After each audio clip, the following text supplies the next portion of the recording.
कहते हैं, वर्ष में एक ऐसी पावन रात्रि आती है जब स्वयं समय भी ठहर जाता है। ये वही रात है जब महादेव जागते हैं और सच्चे भक्तों की पुकार सुनते हैं। इस पवित्र अवसर को हम महाशिवरात्रि के नाम से जानते हैं। हिमालय की गोद में स्थित कैलाश पर्वत पर भगवान शिव माता पार्वती के साथ विराजमान थे। चारों ओर शांति और दिव्यता छाई हुई थी। तभी माता पार्वती ने विनम्र भाव से पूछा, हे नाथ, महाशिवरात्रि का वास्तविक महत्व क्या है और शिव भक्ति की मर्यादा क्या है?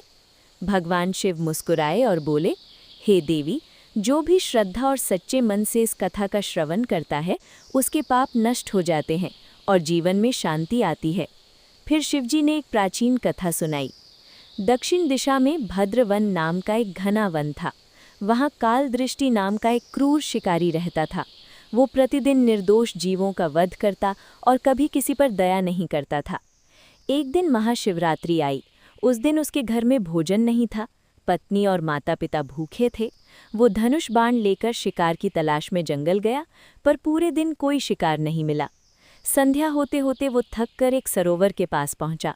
वहां एक बेल वृक्ष पर चढ़कर शिकार की प्रतीक्षा करने लगा। उसे पता नहीं था कि उसी वृक्ष के नीचे एक प्राचीन शिवलिंग स्थापित है। रात के प्रथम प्रहर में एक हिरणी जल पीने आई। जैसे ही उसने बाण चढ़ाया, उसके हाथ से जल और बेलपत्र नीचे गिरकर शिवलिंग पर अर्पित हो गए। अनजाने में उसकी प्रथम प्रहर की पूजा हो गई। हिरणी ने प्रार्थना की कि मुझे मत मारो, मेरे छोटे बच्चे घर पर प्रतीक्षा कर रहे हैं, उन्हें सौंपकर मैं लौट आऊंगी। शिकारी ने पहले उपहास किया, पर अंततः उसे जाने दिया। दूसरे प्रहर में दूसरी हिरणी आई। वही घटना दोहराई गई। जल और बेलपत्र फिर शिवलिंग पर गिरे। दूसरे प्रहर की पूजा भी पूर्ण हुई। वो भी बच्चों को सौंपकर लौटने का वचन देकर चली गई। तीसरे प्रहर में एक हिरण आया। उसने भी सत्य और धर्म की शपथ लेकर लौटने का वचन दिया। शिकारी ने उसे भी जाने दिया। रात के चौथे प्रहर में तीनों हिरण अपने बच्चों सहित वापस आ गए। उन्हें देखकर शिकारी ने फिर बाण चढ़ाया, पर उसी क्षण जल और बेलपत्र फिर शिवलिंग पर गिरे। चौथे प्रहर की पूजा भी पूर्ण हो गई। चारों प्रहर की अनजानी पूजा और उपवास से उसका हृदय शुद्ध हो चुका था। उसके भीतर परिवर्तन आया। वो सोचने लगा, ये पशु होकर भी सत्य निभा रहे हैं और मैं मनुष्य होकर पाप करता रहा। उसने धनुष फेंक दिया और हिरणों को मुक्त कर दिया। उसी क्षण वहां दिव्य प्रकाश प्रकट हुआ।